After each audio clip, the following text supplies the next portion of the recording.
नमस्कार दोस्तों, कैसे हो आप सब। आज हम जानेंगे जुबलिएंट इंडस्ट्री लिमिटेड का स्टॉक का रिव्यू। आखिर आने वाले सालों में इस शेयर की वैल्यू कहाँ तक जा सकती है। क्या हमें कंपनी को लॉन्ग टर्म के लिए इन्वेस्ट करना चाहिए, शॉर्ट टर्म के लिए इन्वेस्ट करना चाहिए। क्या कंपनी आने वाले समय में अच्छा रिटर्न देने की कैपेबिलिटी रखती है। क्या कंपनी के शेयर को जो है अभी सेल करना चाहिए, बाय करना एक बेहतर विकल्प हो सकता है।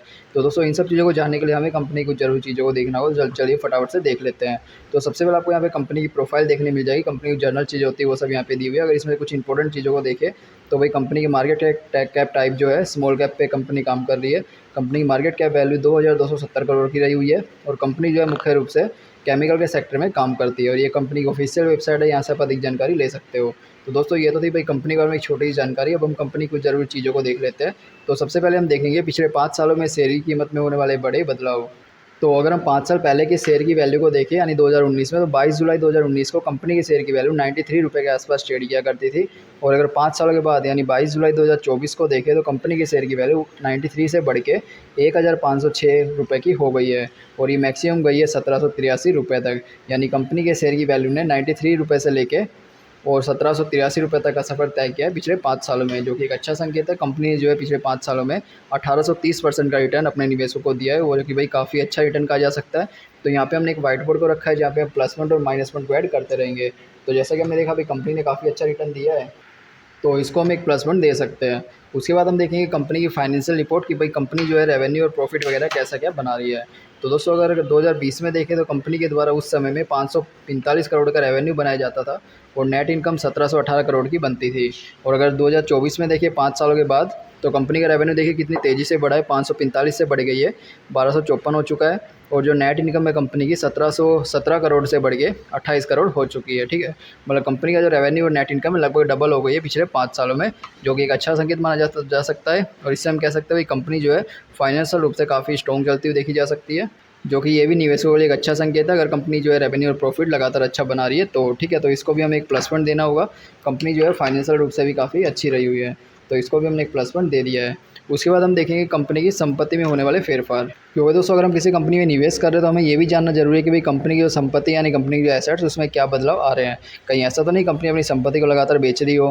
तो अगर 2020 में देखें तो भाई कंपनी के पास 405 करोड़ की संपत्ति हुआ करती थी और अगर 5 सालों के बाद यानी 2024 में देखें तो कंपनी की संपत्ति 405 करोड़ से बढ़ के 681 करोड़ हो चुकी है। ठीक है, मतलब कंपनी की जो संपत्ति है उसमें भी लगातार बढ़ोतरी देखी जा सकती है, जो कि एक अच्छा संकेत है। अगर कंपनी की संपत्ति बढ़ रही है तो भाई इससे कंपनी जो रेवेन्यू है, रेवेन्यू सोर्स है, वो भी बढ़ सकेंगे। ठीक है, तो इसको भी हमें एक प्लस पॉइंट देना होगा। तो इसको भी हमने यहाँ पे एक प्लस पॉइंट दे दिया है। उसके बाद हम देखेंगे पिछले कुछ साल में कंपनी के द्वारा दिया गया डिविडेंड कि क्या भाई कंपनी अपने निवेशकों को डिविडेंड का भी लाभ दे रही है या नहीं। क्योंकि जैसा कि हमने देखा भाई कंपनी रेवेन्यू भी अच्छा बना रही है, प्रॉफिट अच्छा बना रही है, अपनी संपत्ति में भी निवेश कर रही है, तो क्या इसका फ़ायदा निवेशकों को मिल रहा है, नहीं। तो दोस्तों, अभी कंपनी जो है डिविडेंड नहीं दे रही है। कंपनी ने सिर्फ एक बार ही डिविडेंड दिया था जो कि 10 अगस्त 2011 के टाइम में दिया था, जो कि 3 रुपये पर शेयर के हिसाब से था। ठीक है, उसके बाद से कंपनी ने कोई भी डिविडेंड नहीं दिया। तो इसे हम कह सकते हैं भाई कंपनी 2011 में तो काफ़ी अच्छी जो है प्रॉफिट बनाते हुए आगे बढ़ रही थी, पर उसके बाद से कंपनी ने ज़्यादा प्रॉफिटेबल नहीं हो पा रही है कंपनी। जैसा कि हमने कंपनी की जो है फाइनेंशियल रिपोर्ट्स में भी देखा, पिछले काफ़ी सालों के मुकाबले अभी के साल में कंपनी ज़्यादा अच्छा रेवेन्यू नहीं बना रही है।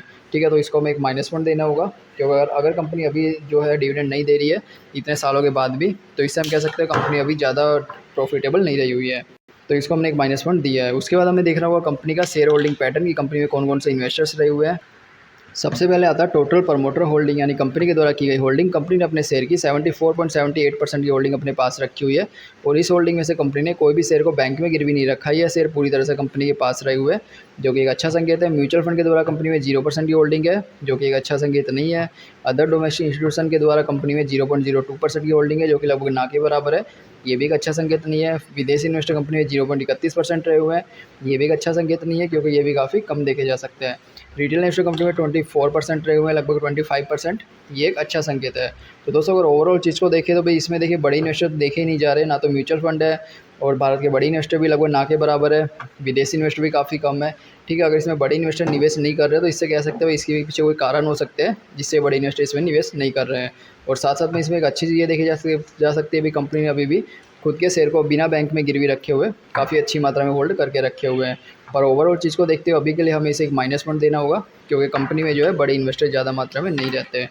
ठीक है, तो इसको हमने एक माइनस पॉइंट दे दिया है।